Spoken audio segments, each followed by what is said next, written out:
तर केशव उपाध्याय यांनी ठाकरेंच्या दसरा मेळाव्यावरून टीका केली आहे. पाहूया काय म्हणतायत. उबाडाचे सगळे व्यवहार आकड्यांवर अवलंबून असतात. निवडणुकीतील उमेदवारांच्या संख्येची बेरीज 9 हवी, टक्केवारी 9 पेक्षा कमी नसावी. दसरा मेळाव्याचं नियोजन सुद्धा 63 कोटींच्या घरात असणार आहे. या 63 कोटींमध्ये मराठवाड्यात किती गावातील शेतकऱ्यांना मदत झाली असती, किती घरं बसवली गेली असती, हा सवाल केशव उपाध्याय यांनी उपस्थित केलाय.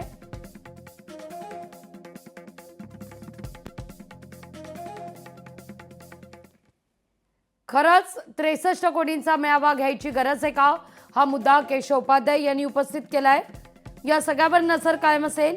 थेट जाऊया, नवनाथ बन बोलतायत. निरपराधार लोकांना मारलं गेलं, त्याच्यानंतर 2011 साली अशा पद्धतीनं पाकिस्तानच्या पंतप्रधानांसोबत जाऊन तुम्ही मॅच बघता, त्याबद्दल संजय राऊत बोलत नाहीत. अहो 26/11च्या हल्ल्यानंतर आपले तत्कालीन केंद्रीय मंत्री पी चिदंबरम यांनी सांगितलं होतं की आम्ही पाकिस्तानला जशास तसं उत्तर देणार होतो, भारतीय सैनिकाची ती तयारी होती. परंतु अमेरिकेच्या दबावापुढे त्यावेळेचं काँग्रेसचं सरकार झुकलं. संजय राऊत यांना माझा सवाल आहे, उद्धवजी ठाकरे यांना माझा सवाल आहे, उद्या तुम्ही दसरा मेळावा घेणार आहात, तर दसरा मेळाव्याबद्दल पी चिदंबरम यांनी जे वक्तव्य केलं होतं त्याचा निषेध तुम्ही करणार आहात का?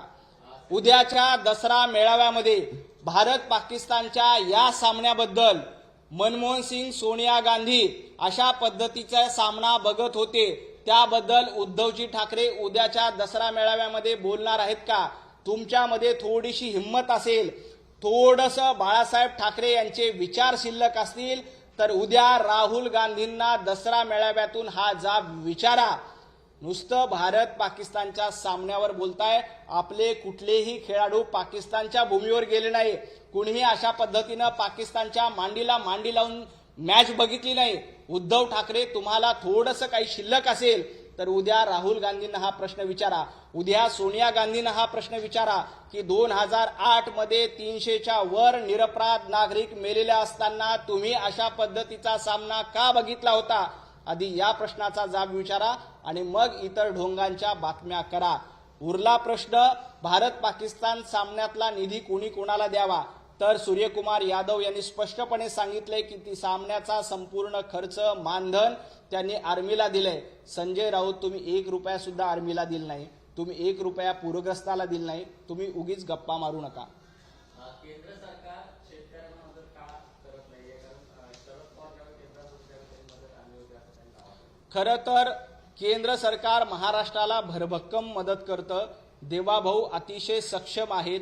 4 दिवसापूर्वी देवाभाऊंनी पंतप्रधान नरेंद्र मोदीजी यांची भेट घेऊन सविस्तर माहिती पंतप्रधान नरेंद्र मोदीजी यांना दिले. येत्या 4 दिवसात सविस्तर अहवाल केंद्राकडे पाठवला जाईल.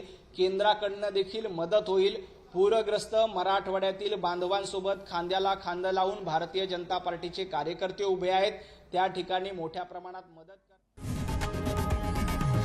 लोकशाही मराठी ऐका, पहा, जागरूक रहा.